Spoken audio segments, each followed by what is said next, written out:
Hello universal truth family and अगर आप इस चैनल पे पहली बार आए हैं तो आपका स्वागत है।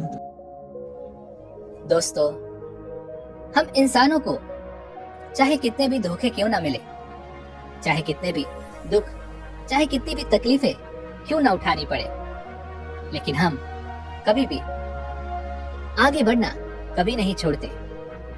हम हर रोज नए लोगों से मिलते हैं, नए रिश्ते बनाते हैं, ये बात पता होते हुए भी कि पिछली बार हमारे रिश्तों का क्या अंजाम हुआ था, किस तरह से हमें धोखे मिले थे, लेकिन उसके बावजूद भी हम कभी भी घुलना मिलना और रिश्ते बनाना कभी नहीं छोड़ते।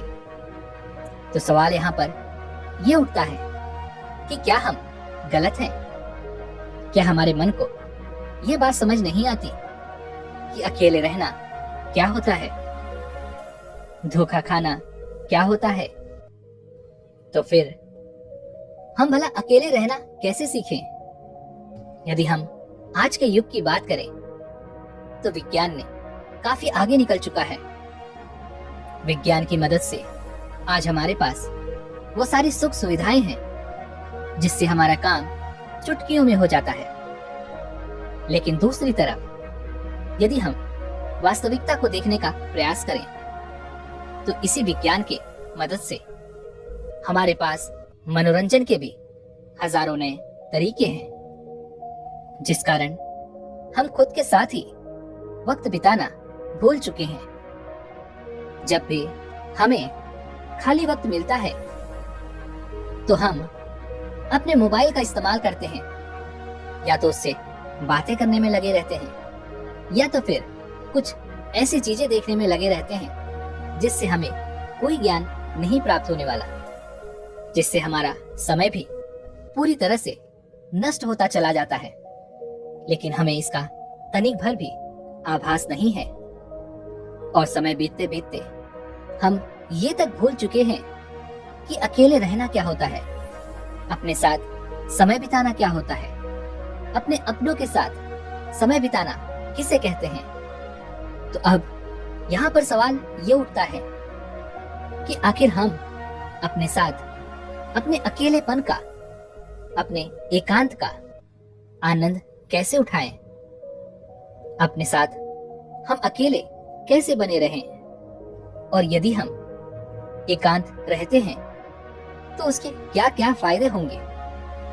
इन सभी सवालों के जवाब आज की इस कहानी में हम जानने वाले हैं। तो इस कहानी को अंत तक जरूर देखिएगा, तभी आप ये समझ पाएंगे कि अकेले रहना क्या होता है, अकेले रहने के क्या क्या परिणाम होते हैं और इससे हमें क्या लाभ होता है। बहुत समय पहले की बात है, किसी नगरी में एक बहुत ही धनवान सेठ रहा करता था। वह बहुत धनवान था और बड़ा ही संवेदनशील भी था। उसके पास इतना धन था कि 7 पुश्ते बैठकर यदि उस धन को खत्म करने का प्रयास भी करे तब भी वह धन कभी समाप्त नहीं होता। उस व्यक्ति के पास वो सारी सुख सुविधाएं थी, लेकिन वह व्यक्ति बड़ा ही करुणावान था, दयावान था। वह कभी किसी व्यक्ति को छोटा नहीं समझता था, ना ही वो कभी किसी की मदद करने से पीछे हटता था। जब भी कोई व्यक्ति उससे मदद मांगता तो वो उसे कभी भी ना नहीं कहता। उस सेठ से जो भी मदद हो पाती वह अवश्य करता। यह बात धीरे धीरे पूरे गांव में फैल गई और सब अब उस सेठ का फायदा उठाने का प्रयास करने लगे। लोग उस सेठ के पास जानबूझकर अपने दुखी होने का दिखावा करते, नाटक किया करते, ताकि वह सेठ उन्हें कुछ धन दे दे। और वह सेठ इतना दयालु था, इतना करुणावान था कि वह लोगों की बातों पर यकीन कर लिया करता और उनकी कुछ न कुछ मदद वो अवश्य किया करता। और उस सेठ को हमेशा बस यही लगता था कि वह उन जरूरतमंदों की मदद कर रहा है जिन्हें उसकी सच में आवश्यकता है। जिस कारण उसका मन बहुत शांत रहता और वह मन ही मन बड़ा प्रसन्न भी रहा करता था। धीरे धीरे ऐसे ही कई दिन बीत गए। उस धनी सेठ का एक मित्र था। उसे जब यह बात पता चली कि लोग उसके मित्र का फायदा उठा रहे हैं, उससे झूठ बोलकर धन ऐंठ रहे हैं, तो वह अपने मित्र के पास गया और उसने उस धनी सेठ को सारी बातें, वो सारी असलियत बता दी कि कैसे लोग उसका फायदा उठा रहे हैं, कैसे लोग उसका मजाक बना रहे हैं। जब उस धनी सेठ ने अपने मित्र के मुख से ये सारी बातें सुनी तो उसे यकीन नहीं हुआ।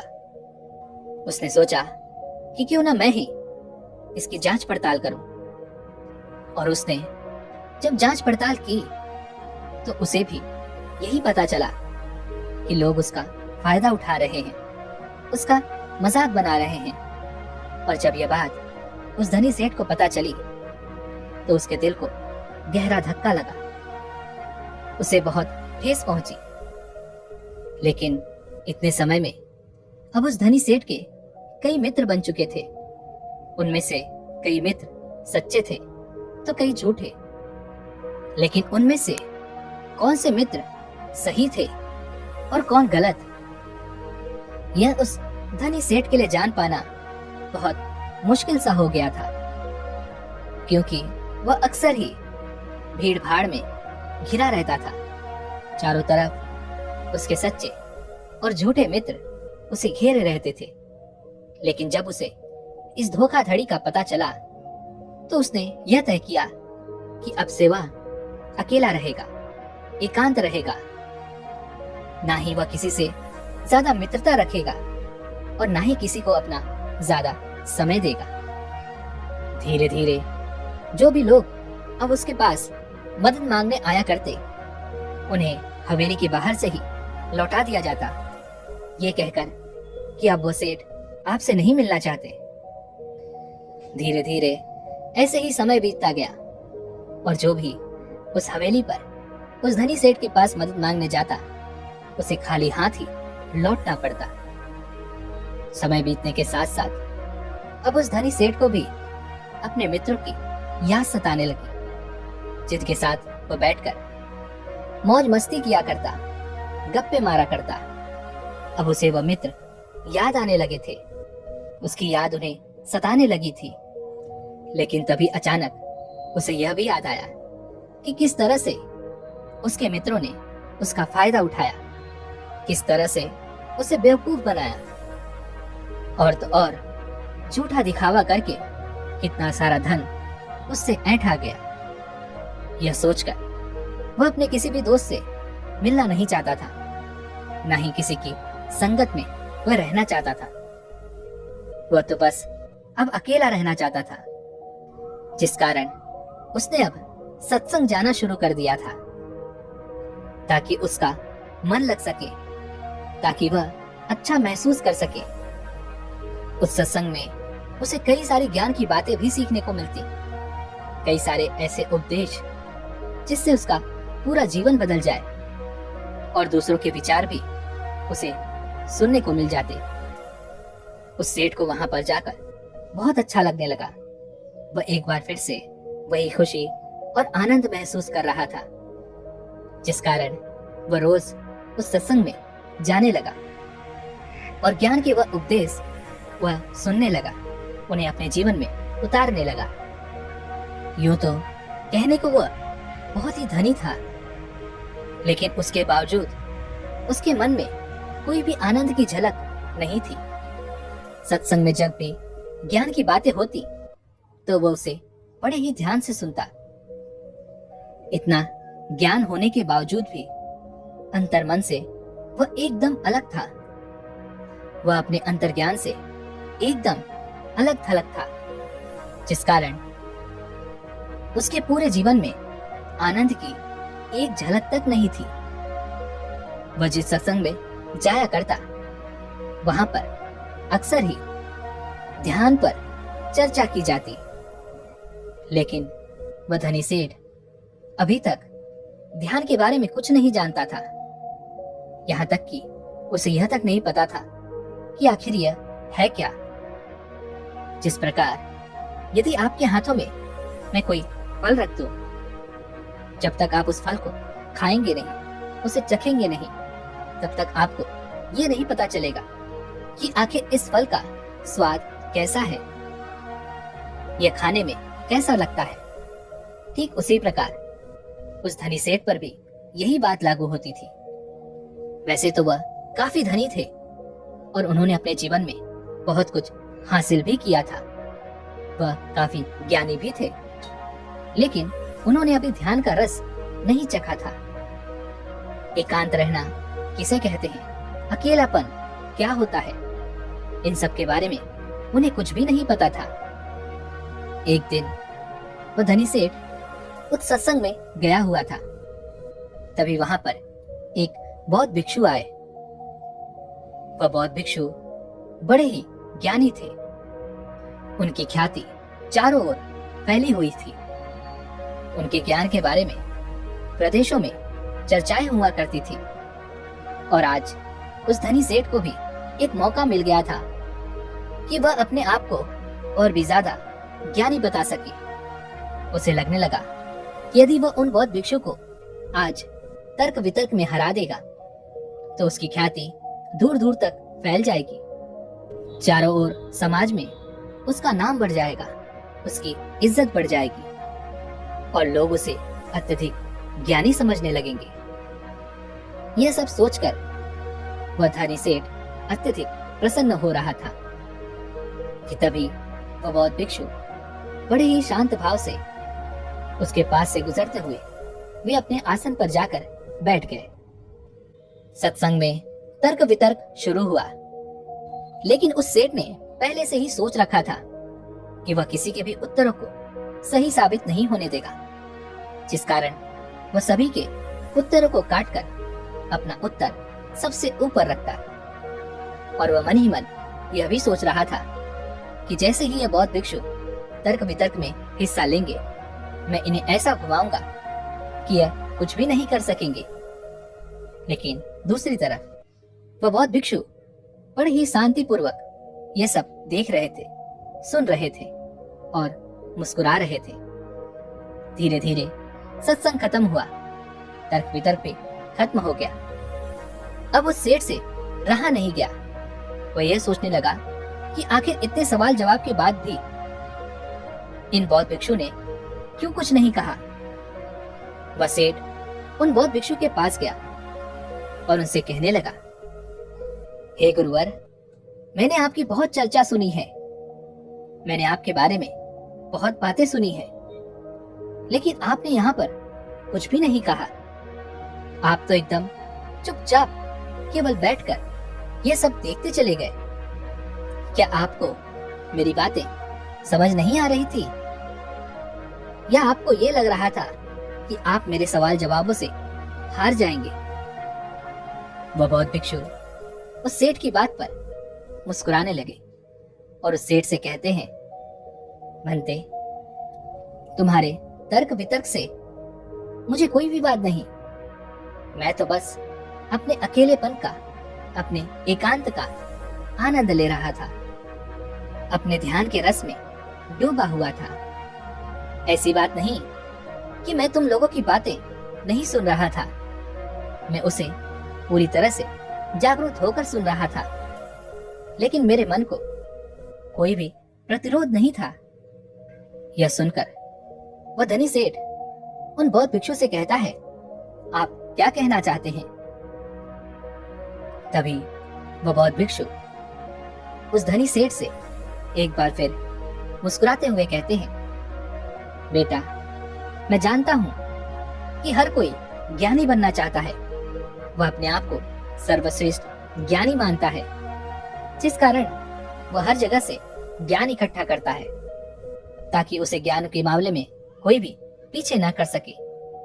लेकिन यदि कोई ज्ञानी व्यक्ति इस भूल में पड़ जाए कि वह सर्वश्रेष्ठ ज्ञानी है और उसे कोई नहीं हरा सकता, तो यह उसकी सबसे बड़ी भूल है, क्योंकि सबसे बड़ा ज्ञान तो यही है कि अपने ज्ञान का प्रदर्शन नहीं करना चाहिए। अपने ज्ञान को गिरा देना चाहिए।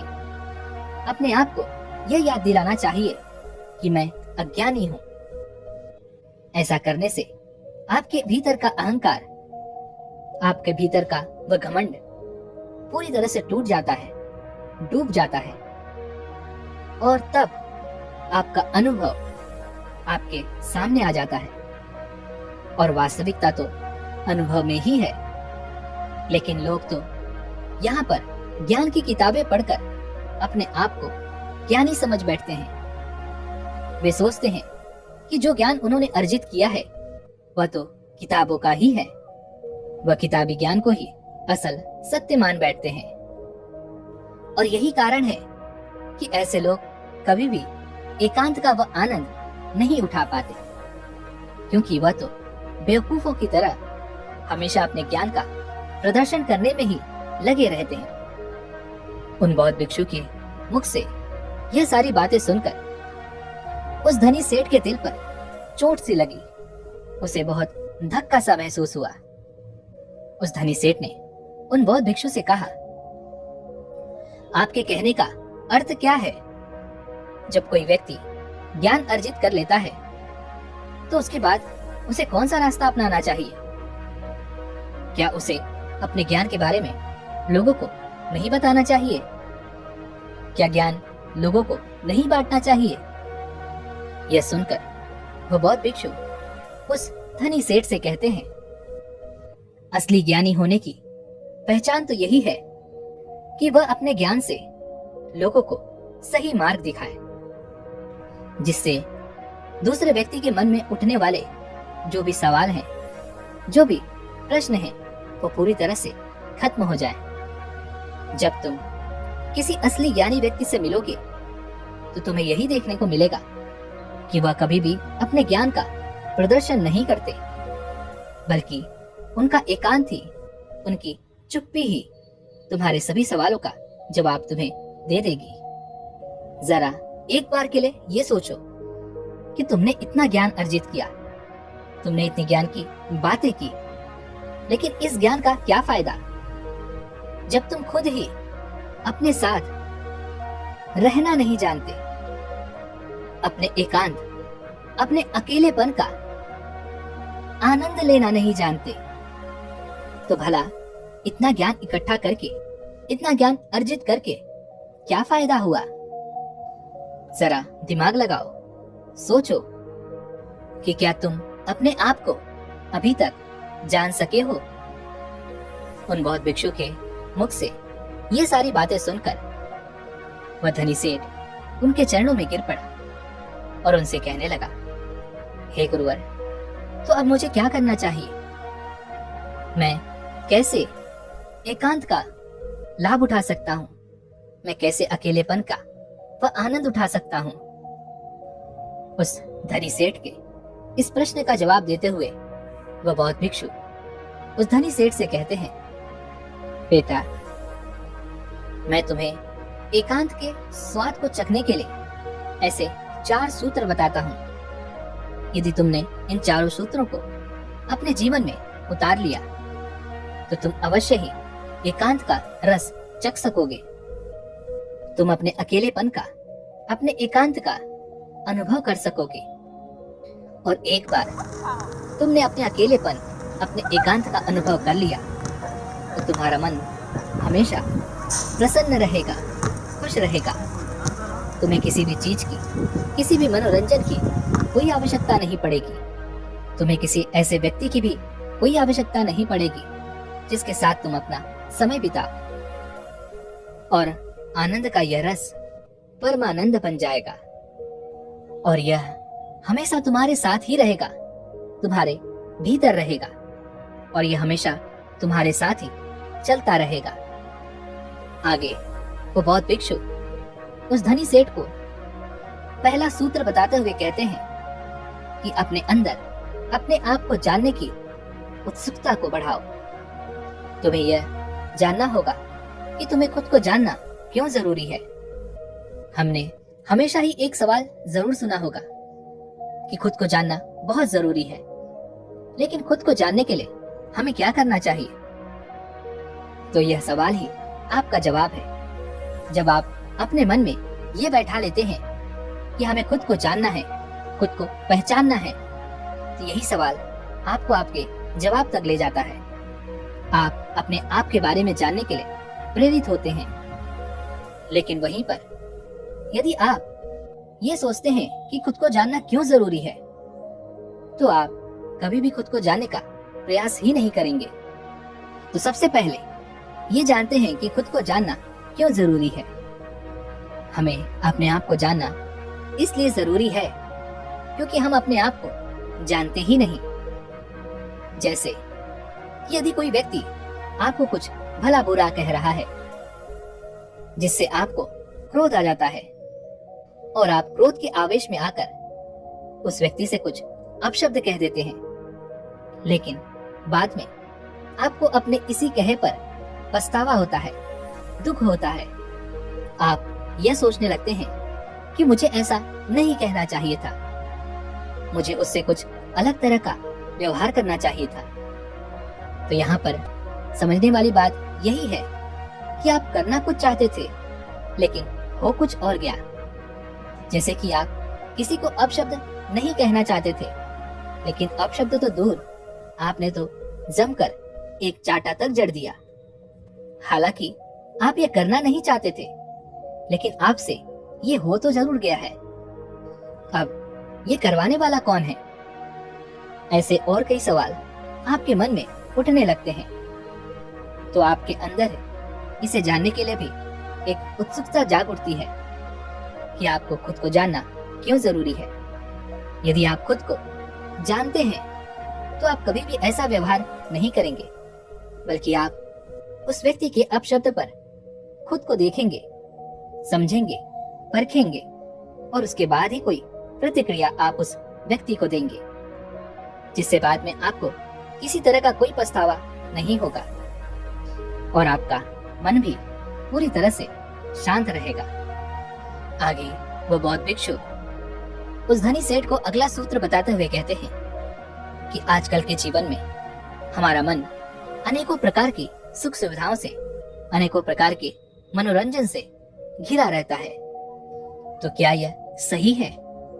दोस्तों, आपने देखा होगा कि जब आप अपने मोबाइल का इस्तेमाल कर रहे होते हैं, थोड़े समय के लिए तो ठीक है, लेकिन जब आप इसे लंबे समय तक इस्तेमाल करते हैं, अपना मनोरंजन करते हैं, तो आप अपने ही फोन से ऊब जाते हैं और फिर हमारा मन किसी और चीज में भी नहीं लगता।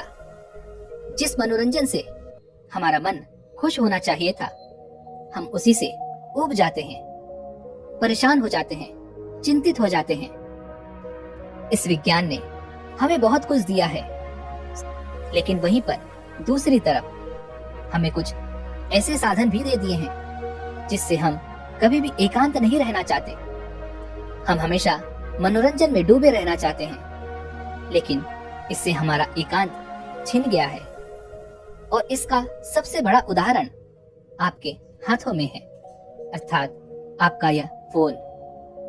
आपने देखा होगा कि यदि आप कहीं जा रहे हो और आपका मोबाइल यदि घर पर भी छूट गया हो, तो आप तुरंत दौड़े दौड़े उसे लेने के लिए वापस घर लौट आते हैं, क्योंकि आप इसके बिना रह नहीं सकते, क्योंकि आप इसके बिना अपने आप को अधूरा मानते हैं।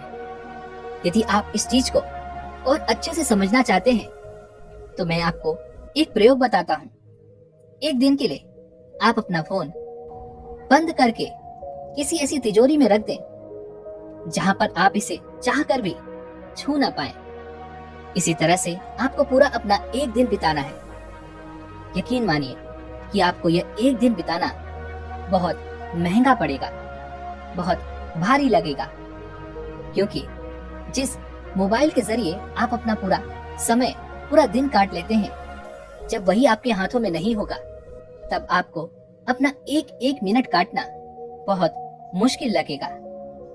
लेकिन वास्तविकता तो यही है कि हमने अपने एकांत की बागडोर इन्हीं आविष्कारों के हाथों में दे दी है, जिस कारण हम कभी भी एकांत नहीं ढूंढ पाते, अपने लिए एकांत का वह रस नहीं चख पाते।